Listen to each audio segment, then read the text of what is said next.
Welcome to another edition of PENSDOWN. This is the program for journalists. We tell you everything they go through with their news reports don't capture.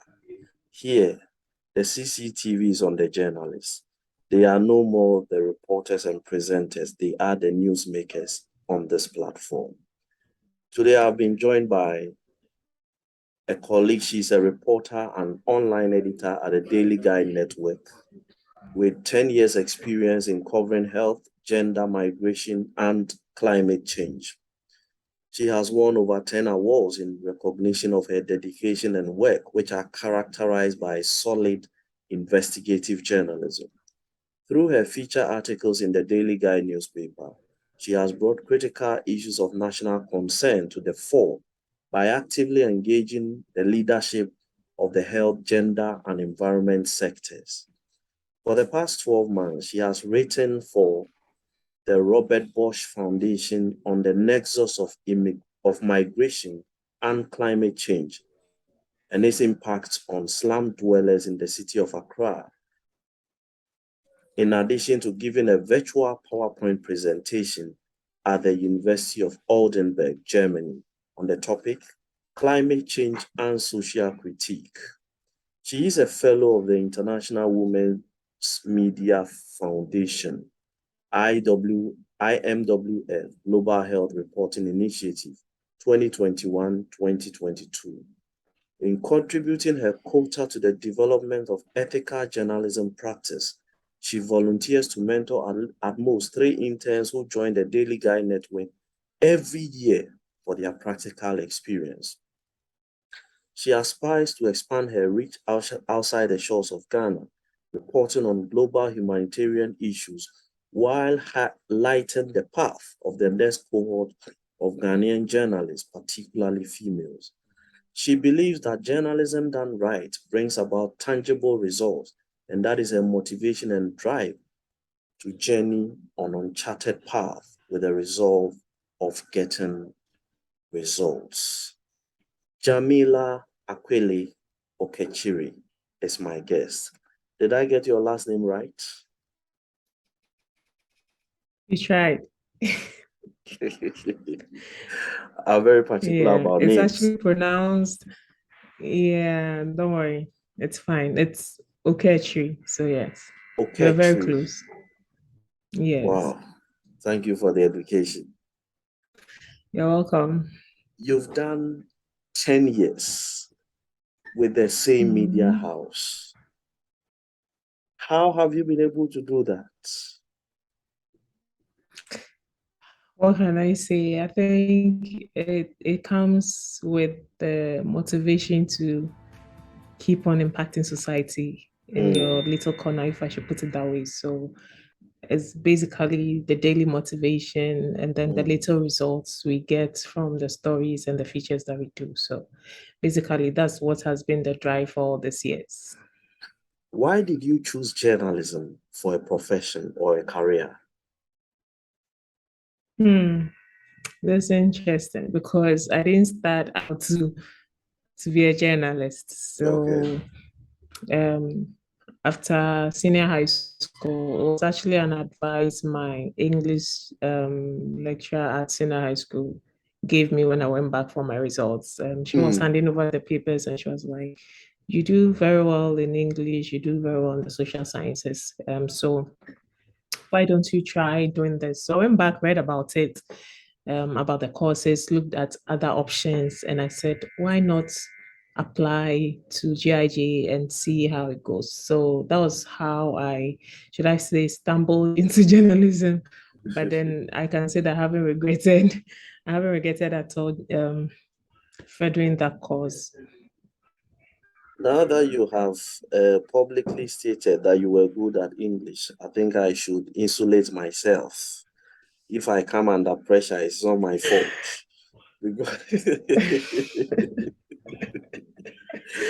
but let me ask you, you've done over 10 years with several awards to your credits. Does journalism pay? Does it pay? I would say yes and no. Okay. So yes, journalism pays when we look at the impact we are making in society, when you look Mm, at the stories that journalists do that bring about like very significant changes across the various sectors and the issues that we discuss that actually hold the duty bearers to accountability and make sure that they are actually being accountable to the citizens, you could really say that journalism is paying off. But when it comes to the welfare of journalists ourselves, it's a bit on the low side. And mm, that is where a lot of people think that there needs to be an improvement, because when you look at the conditions of service, when you look at how journalists are treated when sometimes they go on the field to gather information, you'd realize that it's difficult for people to actually understand the key role that journalists are playing in society, and hence the needed support in terms of remuneration and stuff that needs to be given to them. But mm, also, aside that, I feel like there are other opportunities that journalists can always fall on. mm. There's a wide range of opportunities for journalists. You just need to position yourself very well, and then take the opportunities as they come. Don't wait for the opportunities to come to you. You have to go and take them yourself. So, in as much as it pays off when it comes to our impact in society, but then we have like a shortfall in our um, conditions of service. I also believe that there's opportunities that can really help journalists without you depending on your media house or your employer. What would you say represents the most challenging assignment you've had to cover these 10 years and a little more? Wow. Okay, so I always say that I have seen like everything in journalism, like when it Mm, comes to going on the water to cover stories, right? Going to the hinterlands to cover stories. But one challenge that was really difficult for me was here in Accra, and it's surprising because mm, it was an assignment I had to cover at a very odd time, a mm, very odd time, and I felt it wasn't safe for me. But then I had to go and cover that assignment. I won't go into details, but I had to go for that assignment at a very odd time. Like, you would say that okay, people travel and they get up at dawn and all that to go and cover and yeah. to meet their catch their flights. But this was a very odd time, and I had no other option but to go and cover that assignment. So after covering that assignment, I was like, that was like the most difficult assignment I had to cover. The assignment itself was easy, but Mm, the time for the assignment was what made it difficult. mm.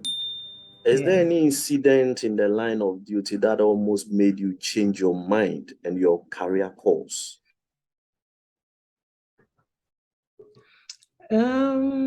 So far, no. I don't think so, because of also the sector that I cover. I do health reporting, human rights, migration, climate change. So I would say those are some of the, I won't say soft areas, they are very technical areas, but those Mm, are not the areas that have a lot of pressure, if I should put it like that. mm, You don't, if you cover like politics, you'd have to deal with people heckling you when you go to cover political rallies and stuff of the opposition and all that. But when it comes to health, for instance, it affects everybody. When it comes to migration, it comes to climate change, mm, gender sort of, it affects everybody. So there's a bit of neutrality there. But when it comes to covering politics, it's a bit more, it's a harsh terrain, if I should put it that way. So yeah. for me, I wouldn't say there's been any incidents like me being attacked or having to rethink my decision to be a journalist. You are the online editor of Daily Guide Network.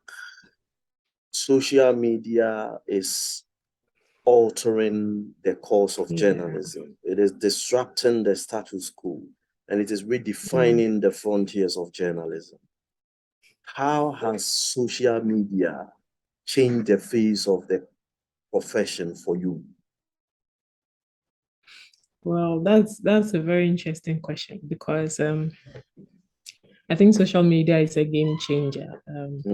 We have come to realize that we have most of our audiences on social media. So, as our audience are moving from the hard copy newspapers to online portals to social media platforms, we have to also really align our operations to meet them where they are, because definitely if you are not meeting them, then you are losing out. So one, it has played a very key role in the things that we do here. We make sure that we are on all the social media platforms, and we are feeding our target audiences with timely news that they are interested in. So one, we for instance have engagements on social media with our audiences when they react to our stories. And also we make sure that our website is up and doing. We are on the beat with the breaking news that is coming, and also the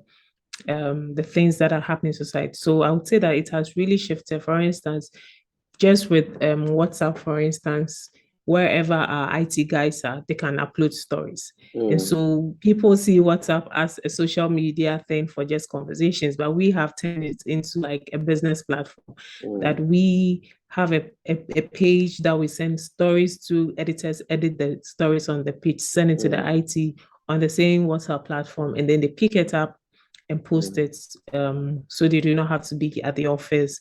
As far as they have their phone, they have their WhatsApp and internet, they are good to go to be uploading stories. So it has really changed the dynamics of how we work and also how we engage with our audience.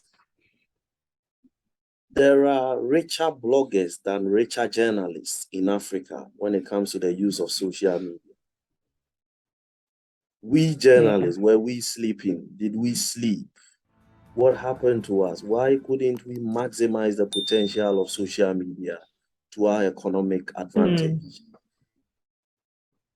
Okay, so what I would say is that, because I was having a similar conversation with a colleague of mine, and she was organizing a program, and she wanted a few bloggers to come, and the rates they were mentioning for her, she was like, we journalists are not doing anything at all. Like, we are literally offering our services for free. Yes. Because one, I don't see a lot of bloggers as doing the work of journalists. Like, bloggers are not journalists. Like, that's right. They feed on rumors, they feed on hearsays, and they post very how do I say, no ethical considerations. Exactly, just anything. But we journalists are kind of constrained because we have to work within some ethical rules and regulations. And so I always tell people that bloggers are not journalists. So the fact that they've been able to leverage on social media, where lots of false news and misinformation are thriving, and they are using that to make money, doesn't take away the role that we play. But that is not to say that the mainstream media cannot also leverage on social media to make money. The bloggers have taken over when it comes to the spreading of news and their followers. We also have to look at their strategies. What are they doing? Learn from them. Obviously, we can learn from their way of writing news because it's not news anyway, but then how they are able to engage their audiences, how they're able to generate their followers and maintain them, because most organizations are looking at the number of followers and they are calling them influencers and stuff. So most of them are looking at the people that are following you. So what we also have to do as journalists, like, create that kind of followership and then offer our services, which is totally different from what the bloggers are doing. So I wouldn't say we were sleeping. I'll just say that we were not able to leverage the social media platform as they were able to do in this period. Journalism is experiencing a lot of attrition. So many trained, qualified professionals are leaving. I'm sure you have colleagues that have left, seniors have left, even some juniors that came to meet you have left, and some are still leaving. What is accounting for this trend?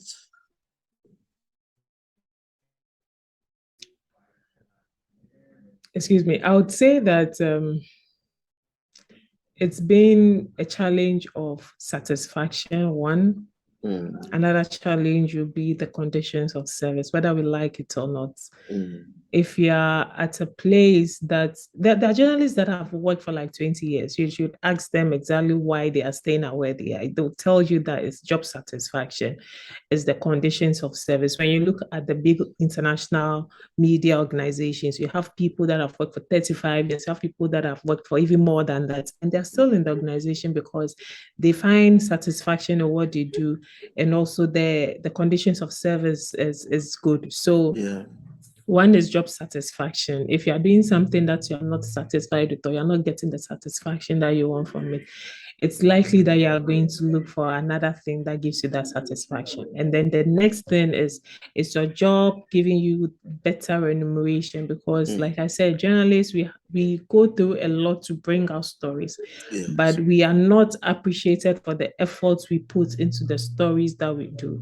And most people think that, oh, it's just listening to what someone is saying and writing what the person has said. But journalism goes more, it goes further than just listening to what someone is saying and writing. You need to do your background research, you need to do investigations where you need to cross-check facts, you need to really arrange it in a manner that brings out the news from whatever the person has said. So it's not just an easy job that people think that, oh, just anybody can do it. Mm, mm. Wow, this is interesting. If we are to go back into time, that is your age minus 12 years, will you still choose journalism as a profession? Well, I think I'll choose journalism as a profession because, like, after I finished senior high school, looking at all the courses, the one that got my attention was journalism, and I felt like this is something that it's worth doing. It's rare for people to have that opportunity to directly influence society through policies, directly engage leadership. Like if you're a journalist, you have a lot of access, if I should put it that way. The mere fact that you are representing a media organization gives you access and gives you different and bigger platforms for you to make an impact. So whether you're in a local radio station or an international news organization, you can always contribute to the development of society. And that for me is my key motivation. Should journalists be licensed? Do you subscribe to calls that journalists should be licensed?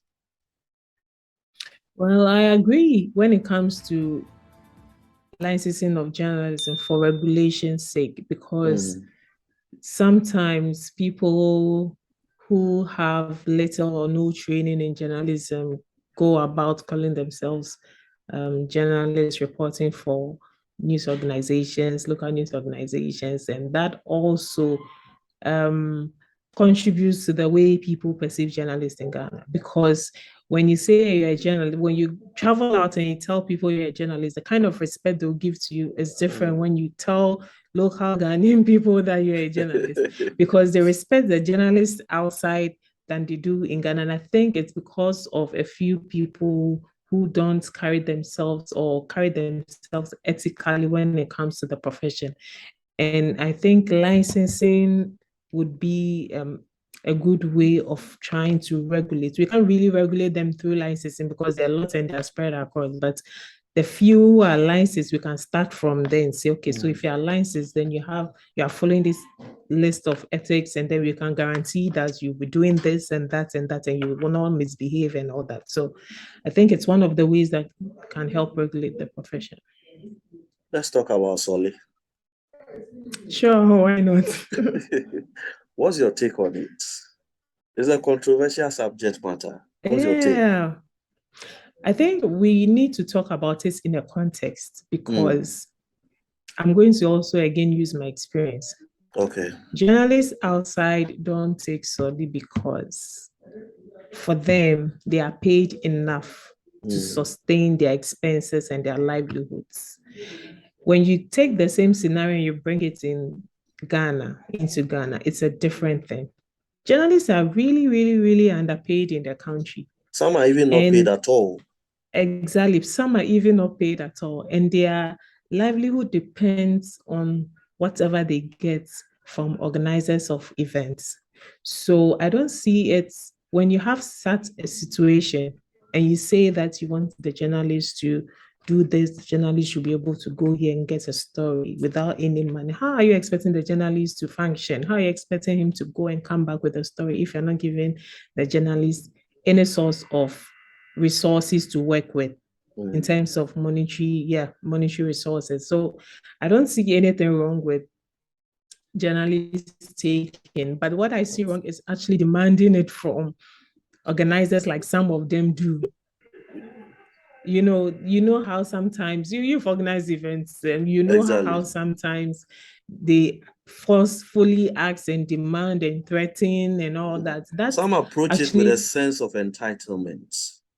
exactly that doesn't sit well. And I think because we've had that culture for a very long time, people feel like, oh, we need to give the journalists transportation at least to facilitate their going and coming, but it's not obliged that you should do that, and journalists are not supposed to be demanding that, even though sometimes they do it out of frustration. For instance, the journalists have gone through events the whole day without anything, and you are the last event they are coming to. They are going to put their frustration on you, whether you like it or not, because that's their last hope. If you are not giving them anything, that means they are not getting anything for the entire day. So I understand when they do that sometimes, but that is not the right thing to be done. What are your golden memories these 10 years and some months? Wow. I'm not the type of person that's relish on achievement. I don't know why, but I just take it as one of those things and I just let it pass. But I think one that I will remember was the GGA Female Journalist of the Year, Okay. because that came with, like, that was the first time they have presented that particular category of award, and I Okay. was privileged to be the first person to have won it. I've won other first awards, but I think that one was the biggest for me. Mm. Yes, I think that one was the biggest for me. The first female journalist of the year award that I took in 2018. So Mm. that I would Tell say us was about this. the story that gave you that glory. Whoa, 2018. Can't remember the stories, because that wasn't for a particular category of story, and I submitted like three stories. Okay. So there wasn't any category of story for that particular. It's like the journalist of the year. There's Oh, no okay. Okay. Okay. story for Yeah. there's no story for that. But then I applied for a couple of stories, Mm. with a couple of stories. Yeah. I see. Um, I want to ask you this controversial question. Some people Sure. say journalism is not a profession. What do you think? What's your take? Hey. Really? They should come to GIJ classroom and go through some of the lectures and practices that we have to go through to come out with even a diploma, and they will understand that journalism is a profession. You're right. It You're is, right. it is a profession. Like, people feel that in general, communication is something that can be done by anybody with very little Mm. training. But I always say that when you take a novice and you take someone who has been trained and you give them the same work, the thinking alone and the approach to whatever work or task you have given to them would show whether this one has been professionally trained or Mm. not. Because, for instance, Ghana Institute of Journalism is a specialized training institution. Yeah. It's focused on training journalists, and as a profession, it's strictly targeted at training people to become journalists. So I don't even understand why people would say journalism is not a profession, unless you tell me radio present. If you tell me radio presenters are not, it's not a profession, Mm. then you can argue your case with that. But when we have an institution that is dedicated to training journalists and communicators, Mm. and people go through that institution and they come out and they have an association, you can't say they are not, they are not, it's not a profession. You can't say that. The fact Mm. that people can assume that they can do the job doesn't mean that those who have been trained to do it are not professionals. Mm. Yeah. You are the online editor of Daily Guide Network. The online space is one of now one of the online editors. I have my okay. senior. Right. You are one of the online editors of Daily Guide Network. The Yeah. online space is like the battleground for business today. Hmm. You compete Yeah. with other media brands as well as these bloggers, some of whom command Mm. millions of followers, irrespective of the nothings they post. How how are you ensuring that you have a decent market share amidst all these competitive, battle for the same eyeballs and followerships online? Mm. Well, I think it's being consistent with what our core mandate is. Mm, Our core mandate is to provide our audience with news which are balanced, which are accurate. mm, And so we are stuck with doing our core mandates, mm, irrespective of the platform we are using. mm, So basically, you know that we have competition, yes, but then are we producing the news and are we not falling? Like for instance, if you see a news on a blog and you see a news on the website of Daily Guide, you should see the difference. And that is what we mm, are working towards because the details that would give, the exclusives that will give, most of the bloggers do not do that. They go with mm, the general, and just because they are the fastest to put something online doesn't make whatever they put online authentic. mm. You see a lot of the bloggers going back to delete posts and stuff, but we don't have that luxury. So we need to make sure that we have a credibility to protect. And so whatever we do goes with that. Have you ever been approached with anything, be it material or monetary, in the line of duty to compromise the facts of any story you were doing? No, no, I don't think so. It's having like someone saying take this money and don't Yes, write this story or write this story that we yes, know. yes. Most of Mm, the time, it's even after you have done a story that they show appreciation. It's oh, and our rule is that we don't show our stories to sources. So when we are interviewing you, we mm, are stating clearly because we have sources. Some sources say, "Oh, can I have a look at the story before it's published mm, for editing and consistency?" And I'm like, "Oh no, per our media house policy, we are not allowed to show final work." Of course, if you have doubts, we will call you to clarify a few sentences or quotes, but mm. we can't give you the whole story for you to go through before before we publish. And that has to do with credibility because Yeah. if sources are scared that you will misquote them, then they would be tempted to say, let me edit for you. This is not what I said. And sources have done that severally. Source will talk Mm, to a journalist. The journalist will quote exactly what the source says. And if it's not in their favor, they come back and say, I didn't say that. But it's some of the challenges we have as journalists because when we go talking to people who are enthusiastic about a topic, they say all kinds of things. But it's mm, up to us, the journalists, to also sieve through and pick out the salient points to put out there because, like you said, we will definitely go back to sources for more information. So for mm, me, I don't allow sources to go through stories because mm, it's against our media house policy. You have to do the stories, the editor that goes through the story. If mm. there's anything, you go back to your source for clarification, but then the source gets to read the final work.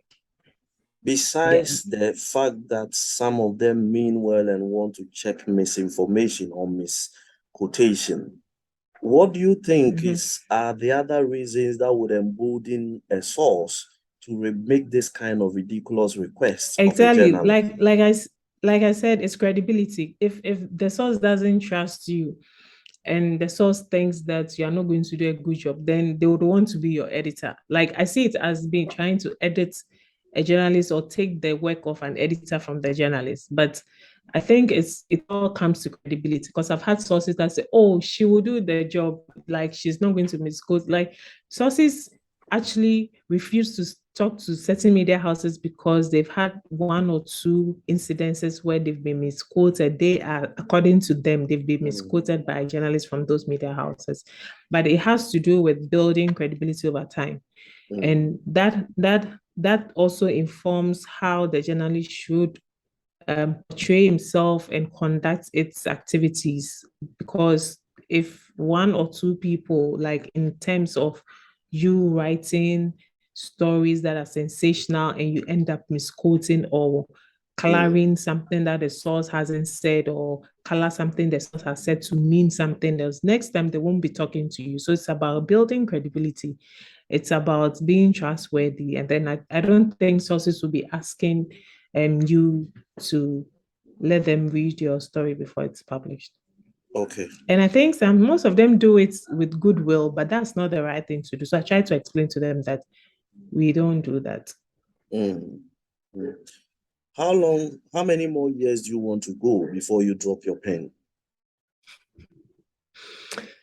Well, I don't I think for me, writing is for me. So I don't think I'll be dropping my pen, but I might be using my pen in a different field. That's how I'll put it. But I don't think that I'll be dropping my pen anytime soon.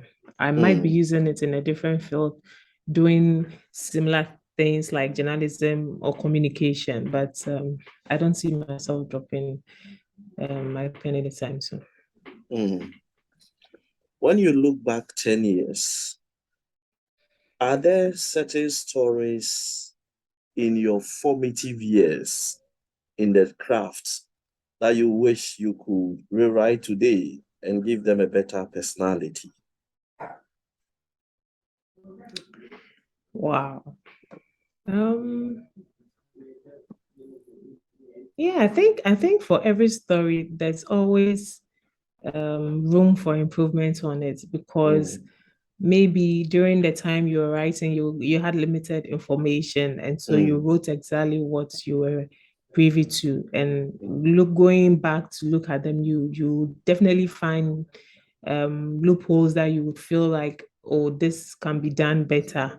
So definitely, I think there are lots of stories that if I'm going back to write or going back into time, I would change the way I wrote them, but I can't really pinpoint one or two Mm. right now. But I think definitely, like for instance, even if you write your own stories and you go and come back to reread it, you would see that there are a few changes that you definitely make every time you come back to your Mm. write-up. So Yeah. yes, I think that's possible.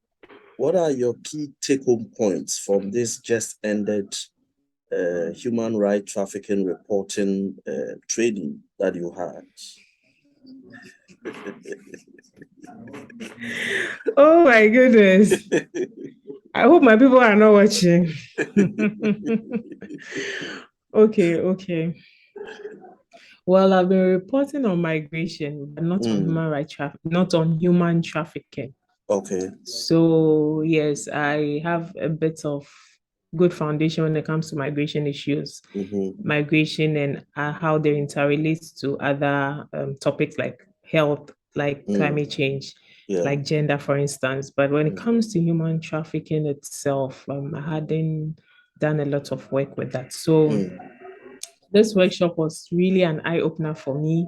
Mm. Um, it had a background in migration, so it was quite easy for me to grasp the concept of human trafficking. I just need to Okay. look, and then we did something also on forced labor, and I realized that a lot of the stories that we do are actually under human trafficking and then forced labor when it comes to migration, because Okay. you have stories about young women traveling to the Gulf states to work, and they get there and it's a whole different situation for them. They are put into forced labor, their traveling documents are confiscated, and they're forced to do all kinds of things. So I realized that those are the things that we have been doing over time. But Mm. one thing that really take home for me was the level of it, and the fact that even within the country, children, for instance, are being trafficked.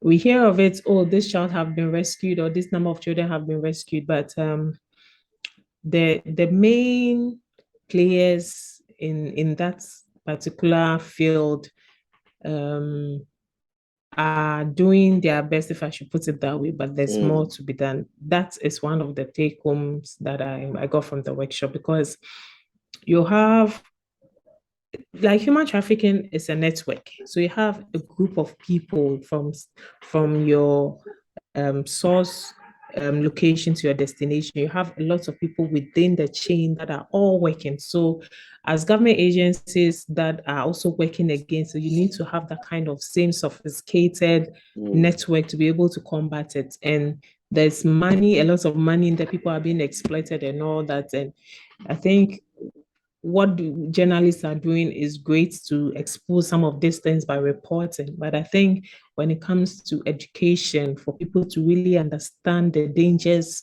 of following someone you haven't met, for instance, online and going to where they're asking you to go without money and they are taking you from a place you're familiar to another place and then they exploit you there. It's a big challenge because there isn't a lot of education on the prevention side. You only see a lot of reporting when the people have gone and they've suffered whatever they are suffering and they've come back and they're telling their stories or they've arrested an accomplice. So those are the things that I got. And I think I'll be doing a lot of work from the workshop on education for prevention and also the kind of services and support they give to those who have been rescued from these people when they return back home. Some of our colleagues I have hosted here on PENSDOWN tell me that social media has taken breaking news, the monopoly over breaking news from the traditional media. In fact, there was a classic scenario one created that, for instance, when you look at a place like TV3, right in front of the TV station, there is a bus stop. If something happens there, any ordinary person standing there can stream it live before they gather their cameras and sound people and all that and get their own frontage. Have we lost the monopoly over breaking news? Well, I think it's good when we admit certain things and then we have to live with it because now with the phones in our hands, we are literally publishers using our social media platform. So we have to agree. For instance, a newspaper, like there's no way we are going to go off our schedule of printing every morning and say we are going to print in the afternoon because there's a breaking news. The best we can do is to put it on our online platform and our social media platform. That's why I'm saying that as our audiences are moving, we need to also move with them. So that is why the traditional media, you can say TV can do that, print can do that, maybe radio can get close to it, but this shows how we are also changing when it comes to mainstream media and when it comes to media in general, how social media is really impacting and influencing how we do things. So we have to all agree that, for instance, breaking news, there's social media will put it on first. Sometimes you see it on social media first. You, the mainstream media organization, would see it and follow up. So then the following day, you have to look for a new angle to publish because it's already in the news. Everybody knows what has happened the day before. You have to look for a new angle and publish. So I think, I agree with you. We've lost it because of the kind of role social media plays now in our lives. Nowadays, we don't have print journalists, we don't have TV, radio journalists, we have multimedia journalists. He reports for a newspaper, but when he goes on assignment, he captures video which are built into shorter ones and uploaded on their social media pages. Some are also built into their stories online. So when you go to TV, the same TV reporter should be able to write for their online platform. He should also be able to report for their radio station. These transitions, was it difficult for you personally to transition to become a full-fledged multimedia journalist, or you were already prepared for something like this? Exactly. So I'll go back to the training, and this is another thing to buttress the point that journalism is a profession, because when you go to the Ghana Institute of Journalism, you are trained on all the three. Print, they'll teach you how to write your scripts. You do TV, you do radio. So you come out prepared for any of the three. No one goes to journalism school and says, I'm going to do only radio. I'm going Mm. to do only print. I'm going to do only TV. They train you in all three. So when you come out, you are able to do all three. So I think everyone that is going through GIJ, that is going to School of Communication and other communication institutions in the country, are actually trained on all three. So I think it's something that comes with the training.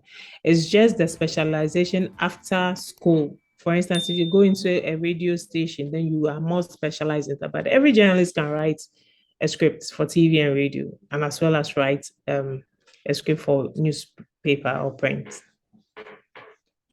Let me pull the brakes here. Thanks a lot for this. Yeah, so Jamila Akweley, Okertchiri. Okertchiri. Okertchiri, Okertchiri. right? Yeah. Okay, thank you very much. It's You're been welcome. exciting talking to you. One of Likewise. the Likewise. quiet but hardworking journalists we have in Ghana. She makes no headlines for the bad reasons, but her pen can do more than her mouth will do anything. Very quiet but explosive when it comes to her work. Thanks a Thank lot for you. your time. Thank you very much, Stephen. This has been PENSDOWN. We'll be back next time with another edition. Thanks for joining us. Bye for now.